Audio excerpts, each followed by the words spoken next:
Assalamualaikum semuanya. Kenalin, nama aku Dinda Ayu Putri Aryani dengan NIM 14235498. Aku mahasiswa Kesehatan Masyarakat semester 5.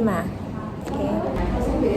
Dalam kurang lebih 5 menit ke depan, kita akan membahas terkait potensi bahaya, resiko, jenis bencana, dan juga dampak serta apa yang bisa kita pelajari dan bisa kita terapkan untuk menangani bencana alam seperti gempa dan tsunami di Indonesia. Untuk yang pertama, saya akan membahas terkait potensi bahaya dari video-video tersebut. Nah, kita mulai dari daerah istimewa Yogyakarta. Di sana terdapat bentangan sesar opak, yakni patahan aktif yang membentang dari Kretek Bantul sampai ke Prambanan.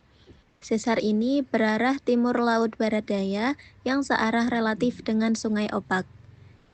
Nah, diketahui bahwa gempa yang terjadi pada 2006 di Bantul, Yogyakarta itu terjadi karena adanya pergeseran lempeng bumi secara tiba-tiba atau karena ada sebuah potensi energi yang kemudian dia terlepas, maka terjadilah pergeseran itu.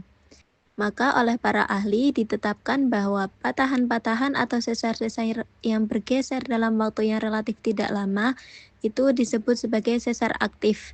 Jadi sesar opak ini merupakan salah satu sesar yang diwaspadai oleh pemerintah dan oleh kita semua karena termasuk dalam bagian sesar yang aktif.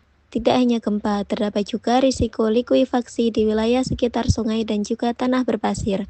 Wilayah pesisir selatan Jawa juga berada dekat dengan zona megatrust Selat Sunda, yang menyebabkan potensi gempa besar dan juga tsunami tinggi jika megatrust tersebut bergerak. Zona megatrust adalah zona terjadinya pertemuan antara dua lempeng, yaitu lempeng samudra dan lempeng benua, yang membentuk lokasi rawan gempa. Jika gempa megatrust terjadi tepat di selatan Banten atau selatan Lebak, maka kekuatan gempa akan mencapai magnitudo 8,7 disertai dengan guncangan sebesar 8-9 mmi. Di sisi lain, Jepang menghadapi potensi serupa, namun mereka sudah hidup lama dengan ancaman gempa dan tsunami, sehingga mereka sudah membangun sistem mitigasi sejak lama. Selanjutnya, bagaimana kita menilai risiko dari bahaya-bahaya tersebut? Dimulai dari pembahasan untuk probabilitasnya terlebih dahulu.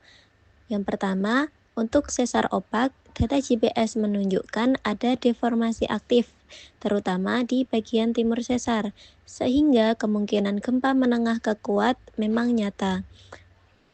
Untuk megatrust di selatan Sunda atau Banten, meskipun belum bisa dipastikan kapan waktunya, zona seismic gap sudah lama tidak melepaskan gempa besar. Ini menambah kemungkinan bahwa suatu saat akan bisa terjadi. Teruntuk dampaknya, jika gempa kuat di Yogyakarta, maka rumah-rumah, bangunan tua, fasilitas kesehatan itu bisa rusak, sehingga akan memakan angka korban jiwa yang bisa tinggi, terutama di daerah urban dengan kepadatan tinggi dan juga bangunan yang tidak tahan gempa.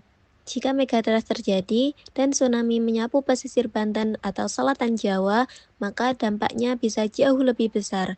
Korbannya banyak, kemudian infrastruktur rusak parah, dan kemungkinan kehilangan tempat tinggal dan juga mata pencaharian bagi penduduk sekitar.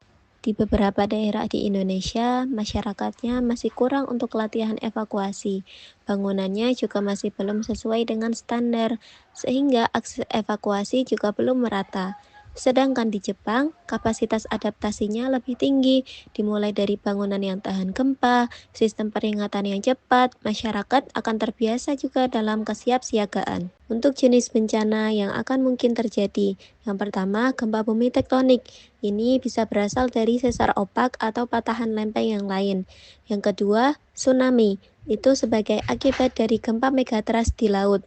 Gelombang juga bisa tinggi dan merambah wilayah pesisir.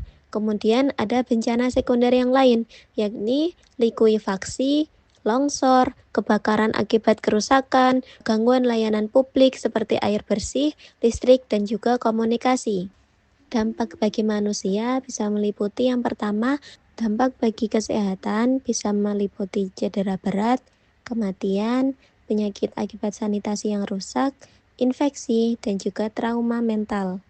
Selanjutnya, dampak lingkungannya bisa menyebabkan kerusakan pantai, ekosistem laut terganggu, dan juga polusi air. Dan untuk dampak sosial ekonominya, menyebabkan kehilangan rumah, kehilangan mata pencaharian, biaya rehabilitasi yang tinggi, dan juga pendidikan yang terganggu. Sekarang, apa yang sudah dan bisa kita lakukan untuk pencegahan dan juga penanganan, dan apa yang bisa kita pelajari dari negara Jepang? Jika di Indonesia, BMKG dan lembaga terkait sudah memperkuat pemantauan sesar, survei geologi di jalur sesar opak. Kemudian, terdapat pengembangan sistem Inateus sebagai peringatan dini dari tsunami, dan juga kampanye mitigasi dan sosialisasi pada masyarakat pesisir dan sekolah. Namun, tantangan yang lainnya juga masih banyak, seperti kecepatan peringatan, sebaran evakuasi, standar bangunan yang belum merata. Di Jepang sendiri, kode bangunan sangat ketat, seperti dari desain tahan gempa, material yang bagus, retrofit yang bangunan yang tahan lama. Kemudian terdapat sistem sensor dan peringatan dini berjalan secara otomatis dan cepat. Gempa versus tsunami, informasi langsung ke ponsel dan juga media publik. Kemudian terdapat latihan bencana rutin di sekolah dan juga masyarakat. Jalur evakuasi dan shelternya jelas, sehingga budaya kesiapsiagaannya tinggi. Contoh konkretnya, ketika gempa terjadi, rumah dan infrastruktur Jepang yang dibangun sesuai regulasi akan lebih sedikit rusaknya, sehingga korban jiwa bisa ditekan. Pemulihan pasca bencana berlangsung secara relatif cepat.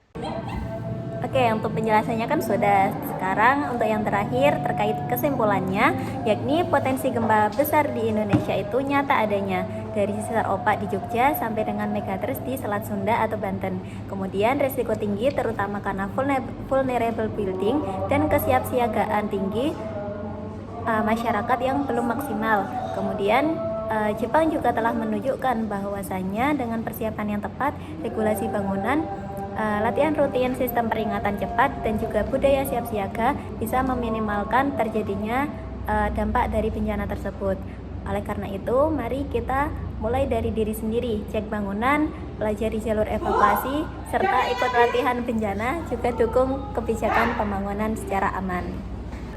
Terima kasih, dadah teman-teman.